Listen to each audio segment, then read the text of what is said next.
Friends, over the last weeks, we've had to face as a country a lot of shame. Can you please switch the mobile off?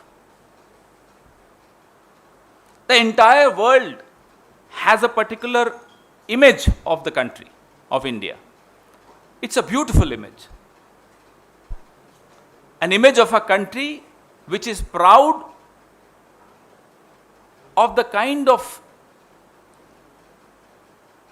disparate contradictions which it can take along with it. It has multiple cultures, religions, languages living in it peacefully, learning from each other. We've been very proud of this.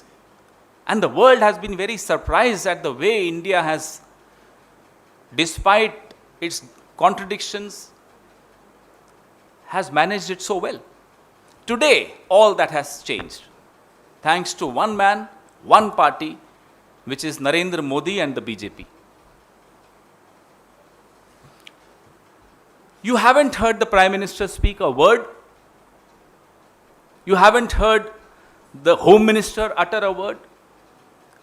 You've definitely not heard Mr. Jaishankar speak on this issue of hate speech within the country. And three of them, mind you, are very, very fond of speaking. In fact, the External Affairs Minister, the one clip which went viral of his speech had words borrowed from Nehruji in it.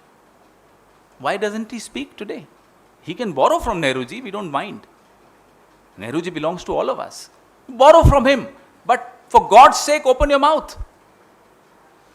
Over the last 7.5, 8 years, the intellectuals of this country, the opposition of this country, retired bureaucrats, diplomats, have been reminding the Prime Minister of his Raj Dharma, have been requesting him to understand how this country, as large as India, is governed. It cannot be governed with a small heart and a small mind. But the Prime Minister not just chose to be silent or to ignore this advice.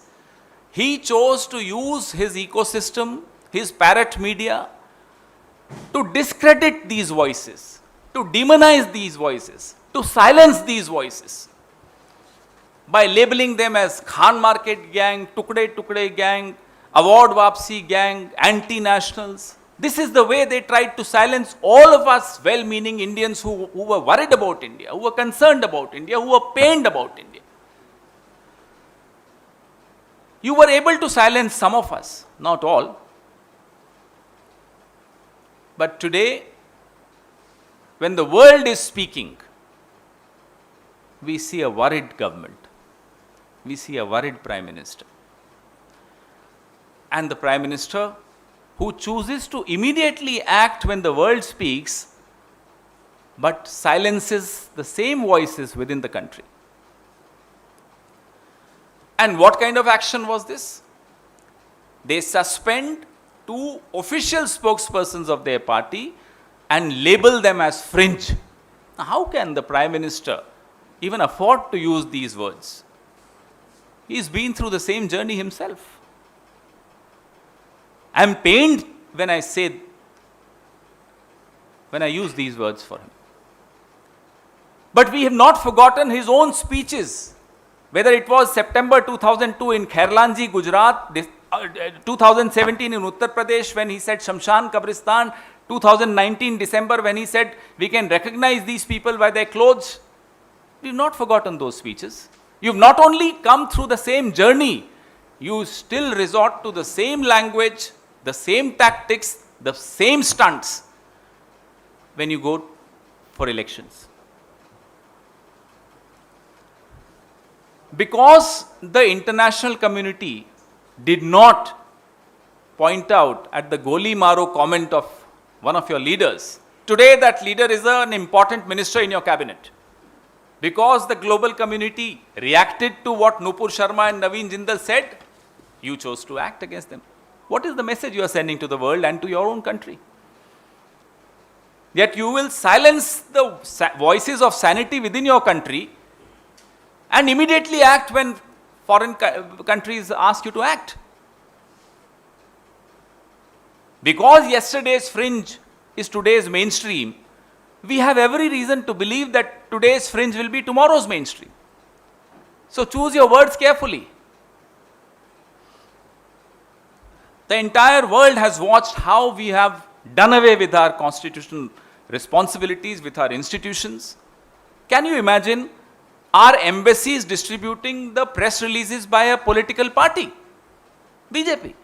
It never happened before. Why should the embassies be distributing BJP's press releases? What are the friends of BJP, so-called friends of BJP doing abroad apart from raising funds for the BJP? What are the various named, unnamed, non-state players abroad which are protected by the umbrella of RSS doing? They should be doing this, not the embassies. Why is the embassy becoming a mouthpiece of BJP? We want to know. Enough of shaming our country, Mr. Prime Minister. Please make sure that all these snakes that you've nurtured are called back in their holes. That's where they belong.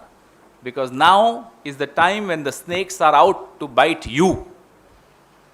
It's in your own good that you speak up. Thank you. Your questions, please.